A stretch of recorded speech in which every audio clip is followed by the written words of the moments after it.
यो 80 7 को कमा कर्म गुरुङले वार्षिक चक्रीय ब्याज 8% को दरले रु 80,000 एउटा बैंकमा जम्मा गरेछन्। यो 80,000 भनेको पी हो। पी भनेको रु 80,000 अनि यो 8% भनेको ब्याज दर हो। आर भनेको 8%। 2 वर्षपछि भनेको छ टी भनेको 2 वर्ष। 2 वर्षपछि सो रकमको साधारण ब्याज र वार्षिक चक्रीय ब्याजको फरक पत्ता लगाउनुहोस् भनेको छ। अब यसमा साधारण ब्याज भनेको एसआई हो अनि वार्षिक चक्रीय ब्याज भनेको सीआई। फरक भनेको सीआई बाट एसआई माइनस गरिदिने। त्यसैले अब सुरुमा हामीले साधारण ब्याज निकालौं। नाउ साधारण ब्याज निकाल्ने सूत्र हो PTR upon 100। PTR upon 100। P भनेको 80,000 छ। टी भनेको 2 अनि आर भनेको 8 अपन 100। यसलाई क्याल्कुलेट गर्यो भने यसको एन्सर 12,800 हुन्छ। त्यसैगरी वार्षिक चक्रीय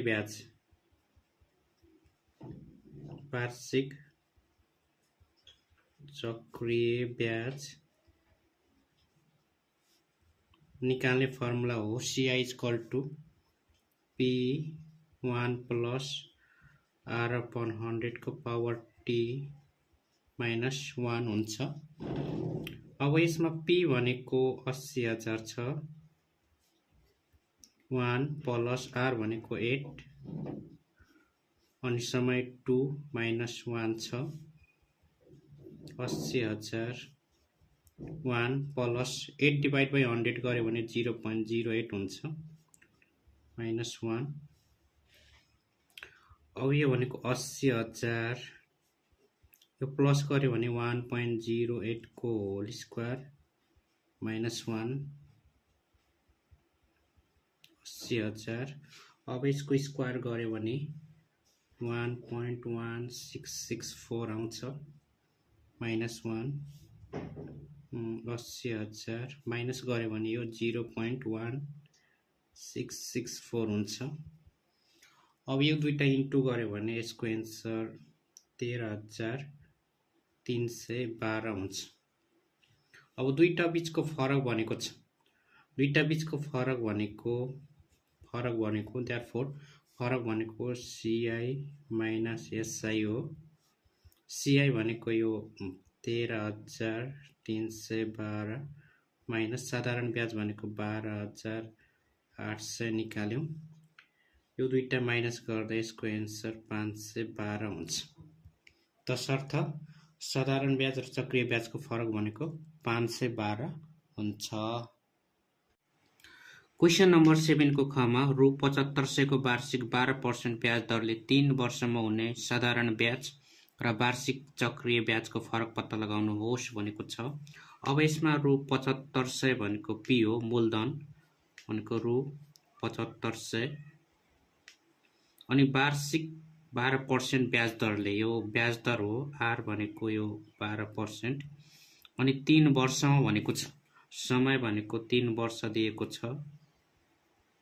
साधारण ब्याज र वार्षिक चक्रीय ब्याजको फरक भनेको यो भनेको CI - SI पत्ता लगाउने हो।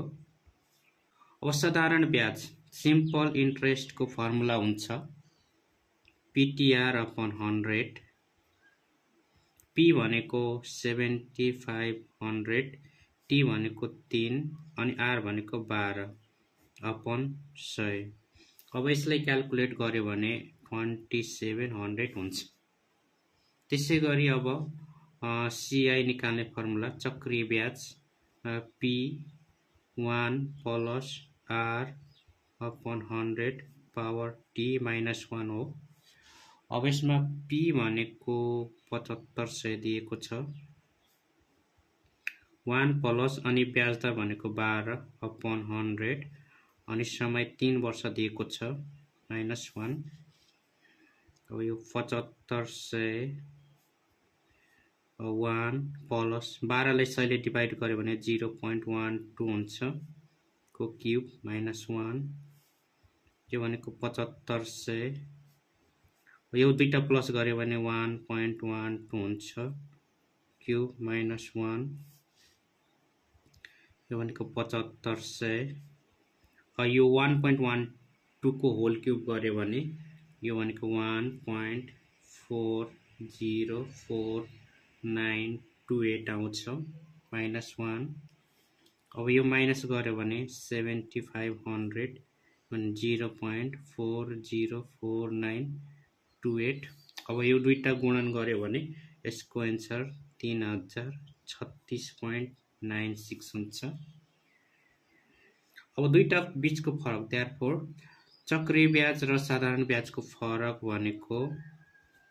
भनेको CI माइनस SI CI भनेको 3036.96 निकाल्यौं अनि साधारण ब्याज भनेको 2700 निकाल्यौं। अब यो माइनस गर्यो भने यसको आन्सर 336.96 हुन्छ। क्वेशन नम्बर 8 को क मा छिरिङले वार्षिक चक्रीय ब्याज 6% ले रु 40,000 एउटा बैंकमा जम्मा गरेका रहेछन्। अब यो 40,000 भनेको P हो, P भनेको रु 40,000 अनि यो 6% भनेको ब्याज दर हो 6%। 2 वर्षमा समय भनेको 2 वर्ष दिएको छ। सोको वार्षिक र अर्धवार्षिक चक्रीय ब्याजको फरक पत्ता लगाउनुहोस् भनेको छ। अब यसमा वार्षिक भनेको CI हो अनि अर्धवार्षिक भनेको CI 1/2 हुन्छ। दुईटा बीचको फरक पत्ता लगाउन भनेको छ, त्यसैले CI अर्धवार्षिक माइनस CI दुईटा बीचको फरक पत्ता लगाउन भनेको छ। सुरुमा हामीले CI निकालौं वार्षिक चक्रीय ब्याज।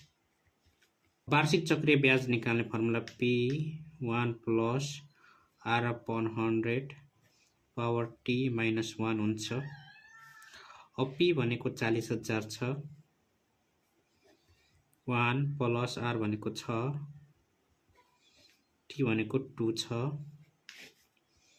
अब 40,000 1 plus 6 लाई 100 ले डिवाइड गरेर 0.06 हुन्छ minus 1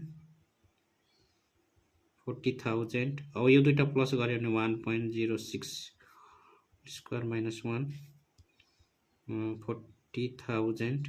अब यसलाई स्क्वायर गर्यो भने यो 1.1236 आउँछ माइनस 1 40,000। अब यसलाई माइनस गर्यो भने 0.1236 हुन्छ। अब दुईटा गुणन गर्यो भने यसको आन्सर 4944 हुन्छ। त्यसैगरी अब अर्धवार्षिक चक्रीय ब्याज फेरि अर्धवार्षिक चक्रीय ब्याज भनेको 1/2 ले संकेत गरौं।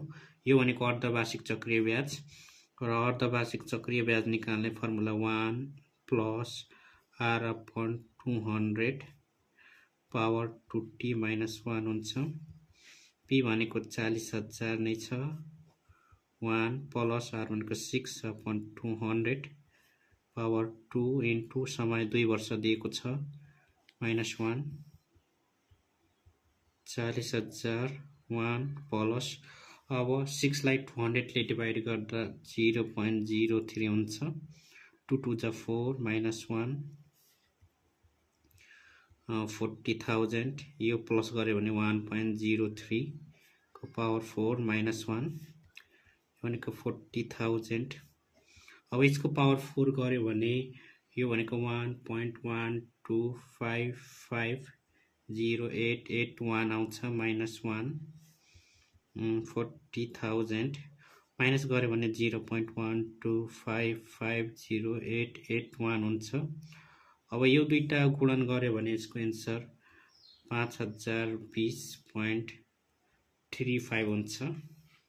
अब फरक दुईटा बीचको फरक भनेको धेरै यो अर्धवार्षिक चक्रीय ब्याज धेरै आएको छ, त्यसैले यो अर्धवार्षिकबाट यो वार्षिक चक्रीय ब्याज माइनस गर्ने। अर्धवार्षिक भनेको CI 1/2 बाट वार्षिक चक्रीय ब्याज माइनस गर्ने। 5020.35 माइनस वार्षिक चाहिँ 4944 आएको छ। यसलाई माइनस गर्यो भने यसको आन्सर 76.3 5 हुन्छ। 8 को खमा रु 18,000 को 1 वर्षमा 12% वार्षिक ब्याज दरले हुने अर्धवार्षिक चक्रीय ब्याज र 1/4 वार्षिक चक्रीय ब्याजको अन्तर कति हुन्छ पत्ता लगाउनुहोस् भनेको छ। अब यसमा यो रु 18,000 भनेको पी हो, पी भनेको मूलधन भनेको 18,000 अनि 1 वर्षमा समय भनेको 1 वर्ष अनि यो 12% वार्षिक ब्याज दर भनेको यो 12%।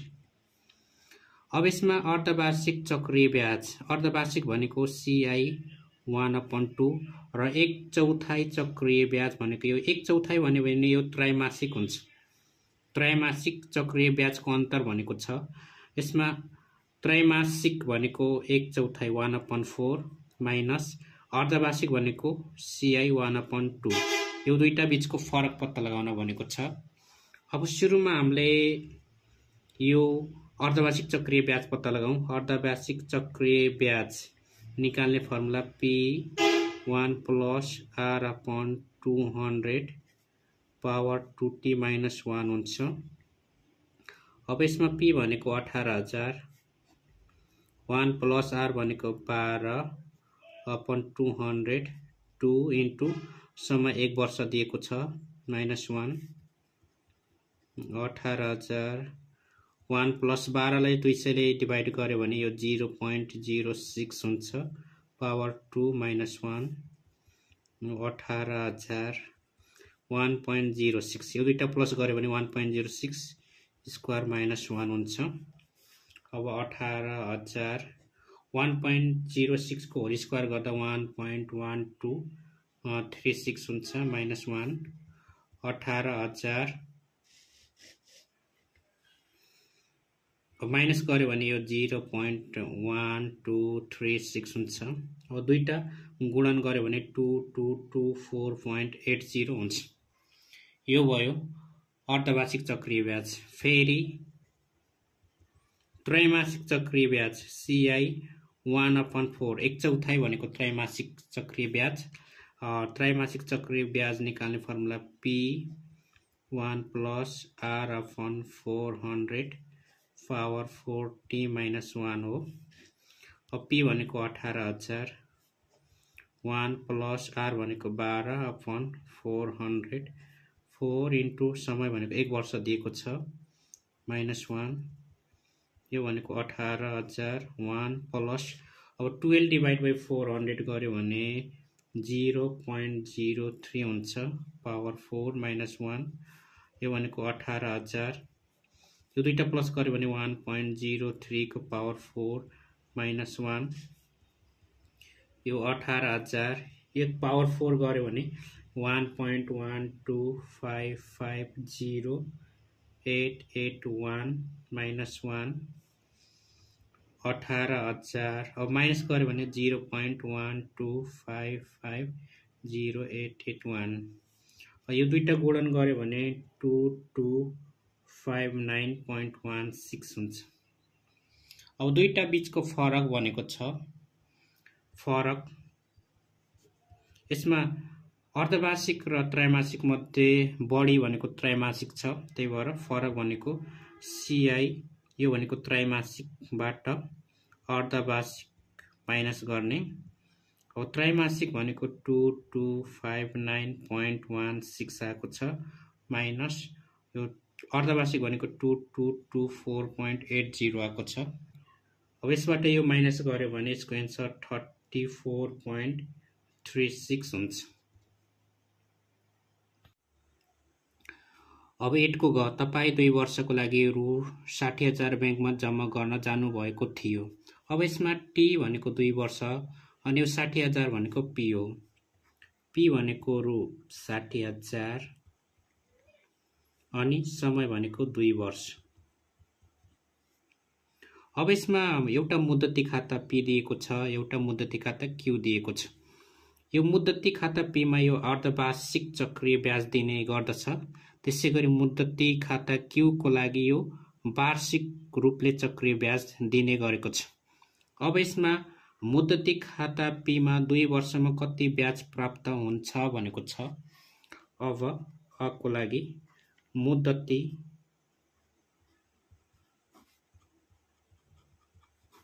मुद्दती खाता पी को लागि।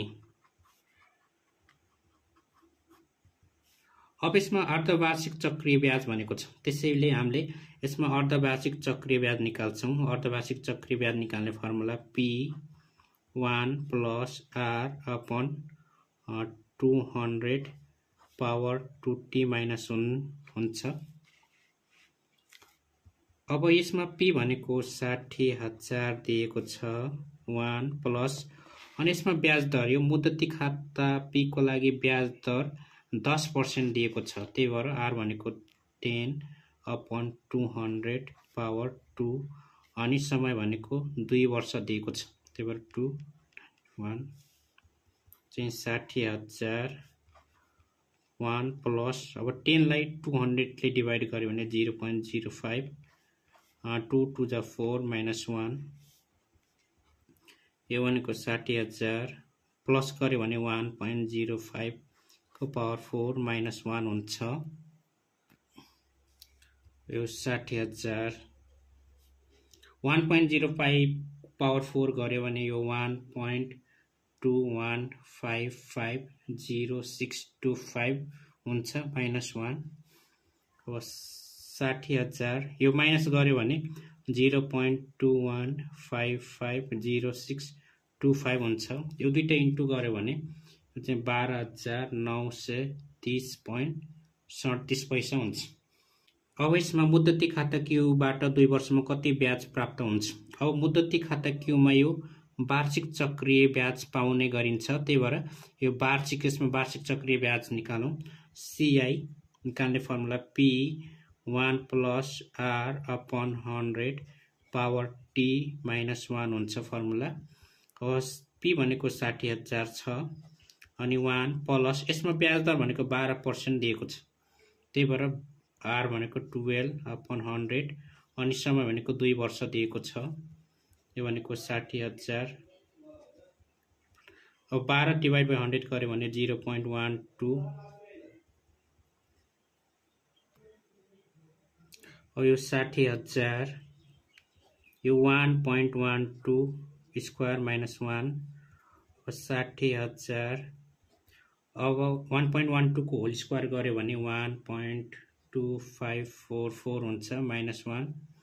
अब 60,000 माइनस गर्यो भने 0.2544 हुन्छ। अब यो दुईटा इन्टु गर्यो भने यसको एन्सर 15,264 हुन्छ। अब यीमा दुवै विकल्पबाट प्राप्त हुने ब्याज थाहा पाइसकेपछि तपाई कुन विकल्प अनुसार पैसा जम्मा गर्नुहुन्छ किन भनेको छ। अब विकल्प P मा 12,930 ब्याज आएको छ भने विकल्प Q मा 15,264 ब्याज आएको छ। यसमा बढी ब्याज आएको छ, त्यसैले म विकल्प Q अनुसार पैसा जम्मा गर्दछु, किनभने Q मा P को भन्दा बढी ब्याज पाइन्छ।